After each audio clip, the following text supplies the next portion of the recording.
हे मेरे प्यारे viewers, welcome to our channel ZF sir. और अब हम शुरुआत करने वाले हैं अपने चैप्टर नंबर 1 की सवारी करेंगे और इसमें जितने भी दुश्मन हैं सबको मार गिराएंगे। ठीक है, तो बस आपसे यही रिक्वेस्ट है, सपोर्ट की ज़रूरत है ZF सर चैनल को, कि ये सब पूरा चैनल जो है सबके पास पहुंच सके, सबको अच्छी एजुकेशन मिल सके। और जो माँ बाप खुद भी सीखना चाहते हैं और अपने बच्चों को भी सिखाना चाहते हैं तो इस चैनल को शेयर करना तो बनता है। और अगर आप इस चैनल को शेयर करेंगे तो कहीं ना कहीं आपको भी बहुत फ़ायदा होगा।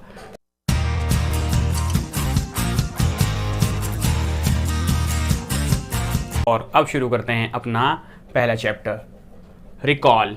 फर्स्ट चैप्टर की सवारी करेंगे हम न्यूमरेशन के साथ। ये क्या, अब ये न्यूमरेशन क्या आ गया?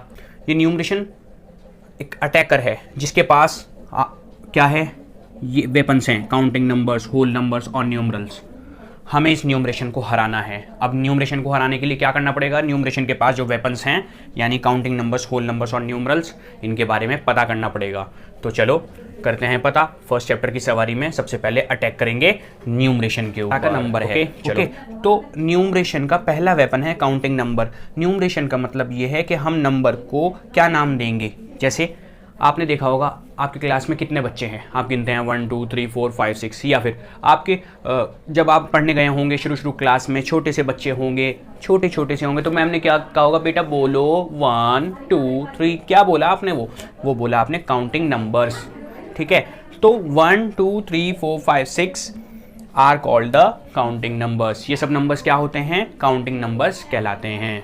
ओके, तो चलो अब काउंटिंग नंबर्स मुझे लगता है आप सबको समझ में आ गया होगा, और नहीं भी समझ में आया होगा तो भी समझ लेना, फिर दोबारा वीडियो देख लेना।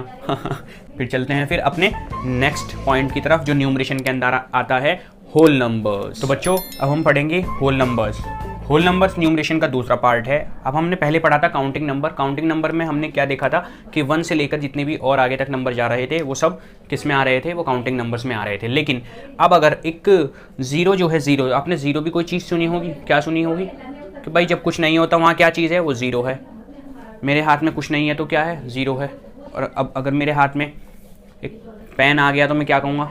I have 1 pen. ओके, तो अगर मेरे पास कुछ नहीं है तो मैं उसको क्या नाम दूंगा? ज़ीरो। ये किसने बताया था? आपकी मैडम ने। यानी कि काउंटिंग नंबर्स के परिवार में जब हम ज़ीरो ऐड कर देते हैं, उनकी फैमिली में जब ज़ीरो को ऐड कर देते हैं तो उनका नाम ही बदल जाता है। तो कैसे क्या बताया है? और क्या, होल नंबर्स उनका नाम बन जाता है। तो होल नंबर्स किन्हें कहेंगे? कि जब हम काउंटिंग नंबर्स की फैमिली में ज़ीरो को ऐड कर देते हैं, यानी कि ज़ीरो के साथ उनको इंक्लूड कर देते हैं, तो वो क्या बन जाते हैं? वो बन जाते हैं होल नंबर्स। तो चलो अब हम चलते हैं तीसरे टॉपिक की तरफ। तो चलो अब हम पढ़ते हैं न्यूमरल्स के बारे में। न्यूमरल्स क्या हैं? नेम्स और symbols use to represent numbers are called numerals. मतलब कोई ऐसा नाम या कोई ऐसा सिंबल जो किसी थिंग के नंबर को रिप्रेजेंट करता हो, जो किसी चीज़ के नंबर को बताता हो। जैसे कि मैंने आपको एग्जांपल यहाँ पे दिया, ये आपको क्या दिख रहे हैं? स्टार्स कितने हैं? 1 2 3 4 5। अब 5 को रिप्रेजेंट करने के लिए मैं क्या लिखूँगा? एब्सोल्युटली 5 लिखूँगा, या फिर क्या लिखूँगा? इंग्लिश में लिखूँगा 5। ओके, तो ये 5 और 5, इन दोनों को ही हम न्यूमरल्स कहेंगे कि ये हमारे स्टार का क्या है? न्यूमरल है, यानी कि नंबर को रिप्रेजेंट करने वाला एक डिजिट जो है उसको हम न्यूमरल ही कहते हैं। हम इसको नंबर तो कहेंगे, ये एक 5 नंबर है, लेकिन किसका नंबर है? वो है स्टार्स का नंबर, लेकिन इसको हम क्या कहेंगे? न्यूमरल भी कह सकते हैं। तो न्यूमरल, अगर आपको किसी ने पूछा कि न्यूमरल बताइए, तो न्यूमरल क्या है? कि किसी चीज़ को डिफाइन करने के लिए वो कितना है, उसका नंबर कितना है।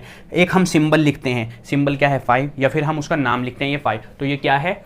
ये एक न्यूमरल है। ओके, तो आई होप आपको समझ में आ गया होगा।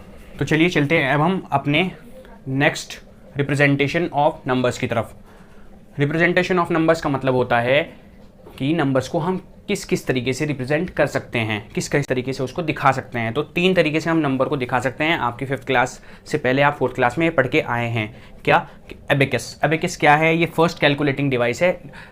पुराने समय में चीज़ों को इस तरीके से गिना जाता था। ये एक डिवाइस है, ये एक मशीन होती थी एबेकस, जिसके अंदर चीज़ों को गिनती की जाती थी ऐसे करके दिखाने के लिए। 1000 100 10 वंस प्लेस यहाँ पर रखा हुआ है। ये हमारा दिखा रहा है 5608 वंस प्लेस पे 8 रिंग्स हैं, 10 प्लेस पे 7 रिंग्स हैं, 100 प्लेस पे 6 रिंग्स हैं और 1000 प्लेस पे 5 रिंग्स हैं। तो इस तरीके से इसको रिप्रेजेंट किया जा सकता है। 5678 ऐसे ही प्लेस वैल्यू चार्ट के तरीके से भी हम किसी नंबर को रिप्रेजेंट कर सकते हैं। वंस प्लेस पे दिखाएंगे, टेंस प्लेस पे दिखाएंगे, 100 प्लेस पे दिखाएंगे, 1000 प्लेस पे दिखाएंगे। और इसको एक्सपेंडेड फॉर्म में भी हम लिख सकते हैं। एक्सपेंडेड फॉर्म में कैसे लिखेंगे, 5 की अगर 1000 प्लेस है तो 1000 के साथ उसको रखेंगे, और 6 की अगर 100 प्लेस है तो 6 के साथ उसको रखेंगे 100, और 70 7 10 70 होता है, और 8 वंस प्लेस पे है, तो हम इस तरीके से एक्सपेंडेड फॉर्म रख सकते हैं। तो ये था आपका रिप्रेजेंटेशन ऑफ नंबर्स। तो बताइए कैसा मज़ा आ रहा है आपको, समझ आ रहा है? ऑब्वियसली क्यों नहीं समझ आएगा। अब चलते हैं अपने नेक्स्ट की तरफ। तो अब हम चलते हैं इंडियन प्लेस वैल्यू चार्ट की तरफ, जो हमारा होगा अगला टॉपिक। प्लेस वैल्यू चार्ट आप 4th क्लास में पढ़कर आए हैं। प्लेस वैल्यू चार्ट की मदद से हम किसी भी नंबर को आसानी से पढ़ सकते हैं, रीड कर सकते हैं और लिख सकते हैं, और उसको रिप्रेजेंट अच्छे तरीके से कर सकते हैं कि हमें समझ में आए कि वो नंबर एग्जैक्टली है क्या। ठीक है, तो लार्ज नंबर्स आप 4th क्लास में ही पढ़ के आए हैं। क्यों?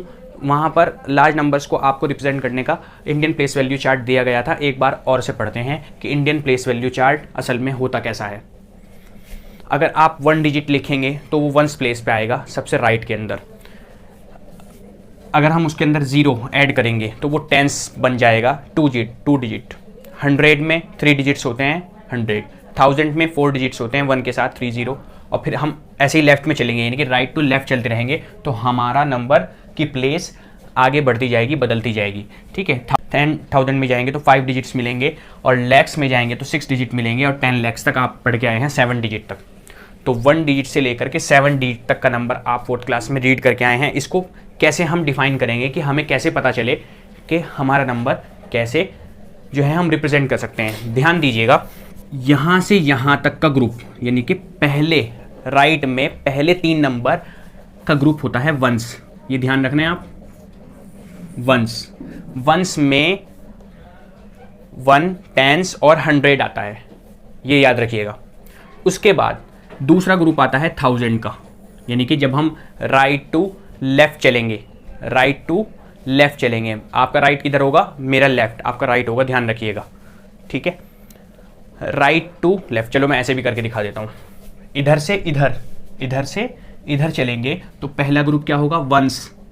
उसके बाद वंस ग्रुप होगा, वंस ग्रुप में कितने डिजिट आएंगे, 3 डिजिट आएंगे, वंस टेंस 100 वाले 3 डिजिट आएंगे। उसके बाद दूसरा ग्रुप होगा हमारा थाउजेंड्स का।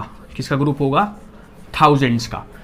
1000 के ग्रुप के अंदर कौन कौन है, 1000 है और 10,000 है, यानी कि 4 डिजिट नंबर है और 5 डिजिट नंबर है। ठीक है, इसके बाद 10,000 के बाद क्या आएगा, लैक्स का ग्रुप आएगा। इसके अंदर कितने डिजिट हैं, 6 डिजिट और 7 डिजिट।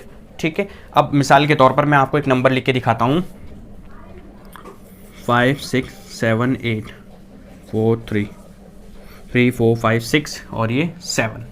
कितने डिजिट हैं ये, 7 डिजिट हैं। अब आप समझ गए होंगे कि 7 डिजिट में हमारा कौन सा आता है, लैक्स ग्रुप आता है। तो मैं फ़ौरन 7 डिजिट पे कौन है, 10 लाख है, तो मैं इधर से स्टार्ट करूँगा। किधर से, इधर से, यानी कि आपके राइट से स्टार्ट करूँगा। पहला ग्रुप बनाने के लिए हम क्या लगाते हैं, समझने के लिए कोमा लगा देते हैं। ठीक है, फिर मैं कहाँ लगाऊंगा, 2 डिजिट के बाद फिर कोमा। क्यों ऐसा इसलिए कर रहे हैं, ताकि हमें पता चले ये 7 डिजिट नंबर है। 34,56,780 इसको पढ़ा जाएगा। इसका दूसरा तरीका क्या है लिखने का, इसका दूसरा तरीका यह है कि हम कोमा ना लगाएं, लेकिन थोड़ी सी स्पेस छोड़ सकते हैं, ऐसे। इसमें और इसमें क्या फ़र्क है, इसमें फ़र्क है कि हमने यहाँ पर कोमास से इसको रिप्रेजेंट किया, इसको विदाउट कोमास से। विदाउट कोमास का लिखने का तरीका ये है कि हम कोमा की जगह स्पेस दे सकते हैं। ओके, समझ में आया आपको, क्लियर हुआ? तो इसको ऐसे रिप्रेजेंट करेंगे।